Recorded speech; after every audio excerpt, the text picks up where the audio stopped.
Alvaro Morata and Spain, group winners of Group B after, well, not a convincing on the score sheet, but a convincing performance. They pick up the 3 points.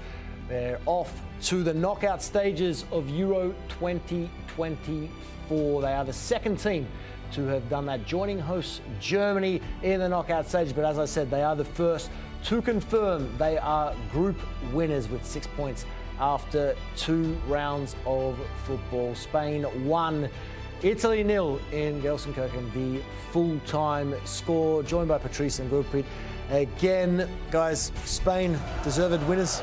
Of course, I think it's not a coincidence if Spain and Germany met the full point, 6 points, because for me they are the 2 most impressive teams since the tournament start. Well deserved the victory today. It could have been more goals. Donnarumma made some great save. They miss also a lot of opportunity. I was expecting more from Italy when they recovered the ball. I didn't expect them to make the game. But what a team. I think we should give a lot of credit to Spain. Wow. They came into this tournament with Italy and Croatia in this group of death. They've made light work of both. They have to be one of the tournament favourites. Yeah, definitely. I mean, the kind of performances that they have given, they never took the foot off the pedal, even after the first half. Made sure that they have the same kind of intensity. Very, very impressed by Nico Williams. He was so dangerous. I think one of the best games that he might have played for Spain so far. Yeah. And also, you know, my only, I would say, worry for Spain is they need a goal scorer. They need to score more goals because now, you know, they play against Italy, but if they play against like good team with good striker, they can get punished, even when they did an amazing performance like tonight.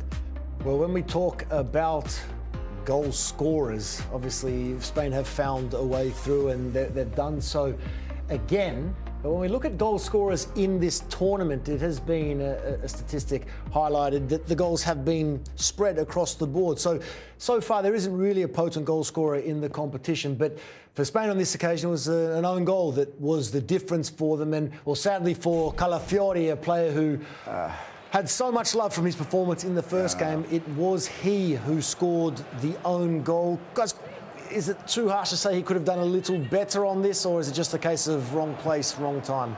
No, of course he could have done better, but don't forget Donnarumma touched the ball, and the ball goes straight to his knee. Maybe people will question. No, he reacts. He reacts. Unfortunately for him, we were calling him the new Nesta. But you know what? After that, I look at him really closely. He was still playing forward. He didn't miss any pass after that. So I give him a lot of credit. And he have to learn, and sometimes you have to learn the hard way. Exactly. He's just 22, and this is something that he has to experience. Exactly. And I'm sure that the next time, if something like this happens, he'll be more aware. And maybe he'll wait for the goalkeeper to touch the ball and then react. Yeah, unfortunately. Well, I mentioned the goal scorers in this tournament.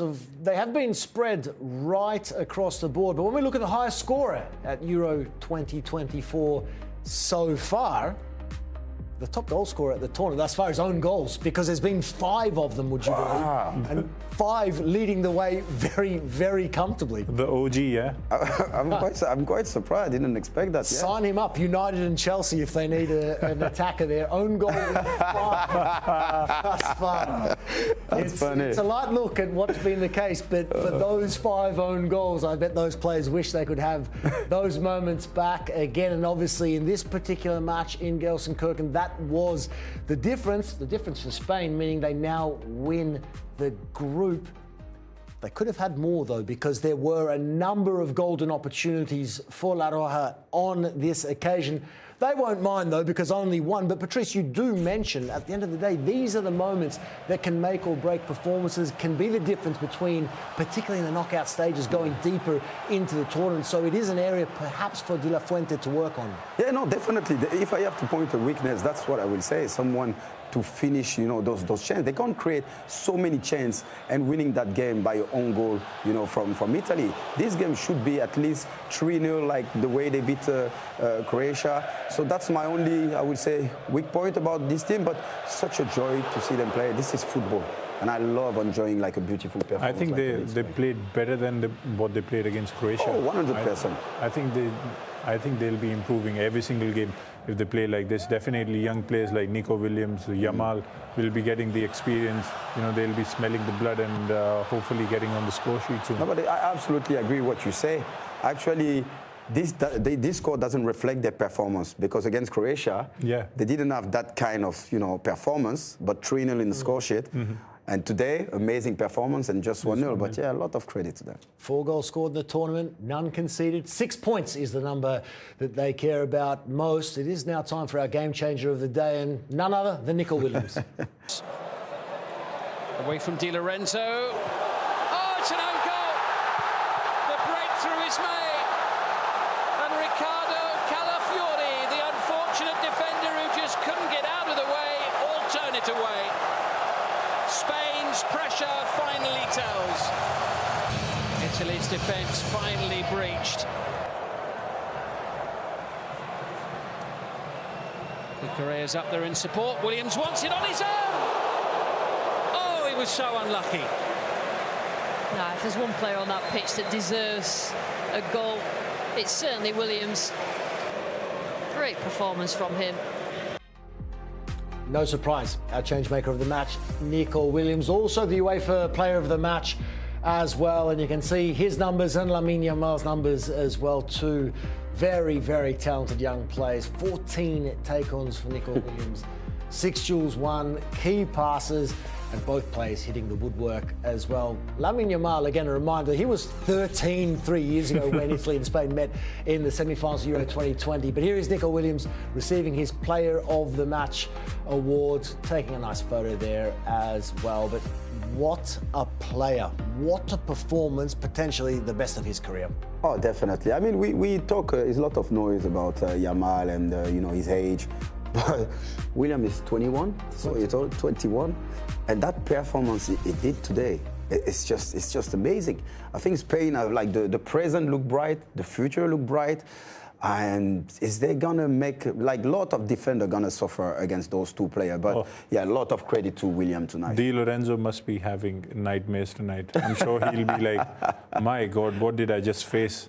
Thankfully, he didn't get on the score sheet though. Yeah, no, but he deserved even a goal when after he whipped in on the crossbar. But his performance himself, he was a danger every time he get the ball, going to the defender, attacking him. No, see, the thing is, like in the last game, Yamal was doing it. Yeah. And in this game, you know, he's doing it. So who do you pay attention on? That's the question. Exactly. And so imagine when they're going to do it both. Exactly. So maybe next game. It's a scary prospect for all of the contenders at Euro 2024. Spain really asserting themselves as one of the favourites of the tournament. But Italy did push. They had to find a way through. They didn't in the end, but they did give their all, particularly in those last seconds of the match. It was the closing play here. Cambiasso with the ball in. Donnarumma was up there as well. There was a scramble in the area, another ball in, but not enough. But is there anything to take away from this clash for Italy? I'm disappointed, like we talked early in the game, the way, you know, they give the ball away. And they could have done more. I think this is not even the best chance. The best chance is when I don't remember which player was crossing the ball, and at the end, the defender of Spain just touched it a little bit, so he couldn't score that goal. But I was expecting more, because this is the Italian style, okay. But when they get the ball, they could have done much better. I think Spalletti will do a lot of video. I play in Italy. Absolutely. He's going to showing them, like, look, we were ready tactically, perfectly, but every time we get the ball, we were giving the ball away. And this is normally in Italy, you don't do that often. We saw very few passages of play throughout the match where Italy were actually surging forward in numbers with the ball. There was one passage of play with Cristante going forward. It looked promising, but again, like all other attacking surges, Gurpreet, came to very little. I think it also matters what kind of players do you have. And what Spain has for the style they play, they are so good, so calm on the ball. Every time they have the ball, there is an option, be it, you know, Unai Simon or Rodri.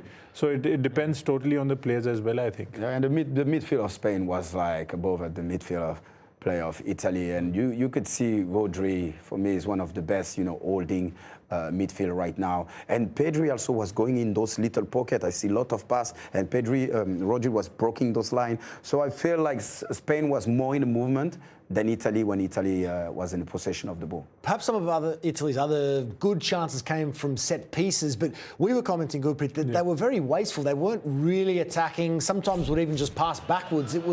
We can see one here where not much, well, nothing comes of this at all. They eventually play the ball all the way back. Maybe I'm a bit old school like that, like Patrice Paji.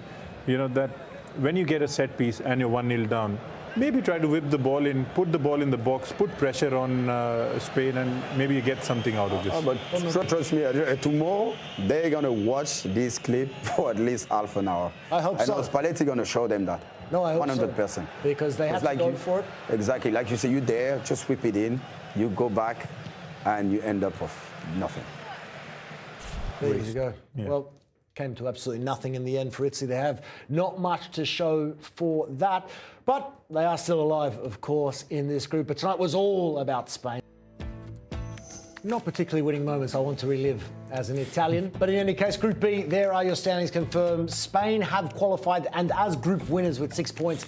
Italy on 3, Albania and Croatia on a point each. Now, I can confirm what this means is, yes, Spain are certainly through. But going into the final match day, Italy will play Croatia with a point. Italy will guarantee themselves progression. Croatia will be out. But if Croatia are to beat Italy will require Albania not to beat Spain. So Italy can still be eliminated completely, all to play for going into the final match day. Patrice, Spain will play Albania with absolutely nothing to play for. They've already secured the group win. Do they completely rotate their 11? Yes, I think that's what happened when I was playing those kind of tournament. The manager have to also give a chance to the players. They didn't play because at the end is the squad. If you want to win this tournament, everyone have to be happy. And some players, they won't understand if they don't get that chance. But don't get me wrong, it will still be a good team of Spain because they want to win. You can see they want to have 9 points. And this is really important for the rest of the tournament. No doubt about that. Overall, though, this was potentially a night to forget, Gurpreet, for the Euro 2020 finalists because Italy being beaten, England picking up a point in their clash, but perhaps not the most inspired performance. Thoughts about Manchester United and Everton? The erstwhile great Manchester United are still seesawing.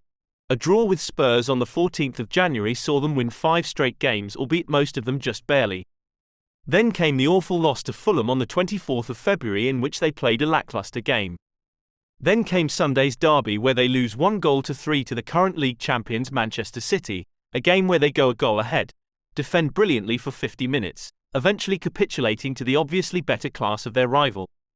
Regarding the manager Erik ten Hag, there are still many complaints from pundits left and right. The lack of clear sense of direction or style of play, lack or poor quality of man management and constant poor recruitment of players. Since the 25% takeover of Man United by Jim Ratcliffe, it was hoped that Man United will progress to a more successful direction under his watch. Some pundits even think that Ten Hag might even be replaced come next season. Yet the stats show that he did not do too badly. He managed 61 wins in all competitions in his first 100 games, which actually is better record than either Mikel Arteta with 54 and Jurgen Klopp with 50. Thoughts on Arsenal and Tottenham? If not for that 1-week blip where they lost to Aston Villa and bow out of the Champions League, Arsenal have been by far the most impressive team this season. They have the best defensive record. They blow teams away by huge margin of goals, which leave them with the top goal difference, worth a point at least. Even after that week of disappointment, they are now pretty much faultless. It is not their choice, however. They have to be because reigning champions Manchester City have games in hand, which if they win all the remaining games, there is nothing Arsenal can do about it. They will be crowned champions for the 4th consecutive time. But the way Arsenal played this season, it will be a shame if they did not win the Premier League.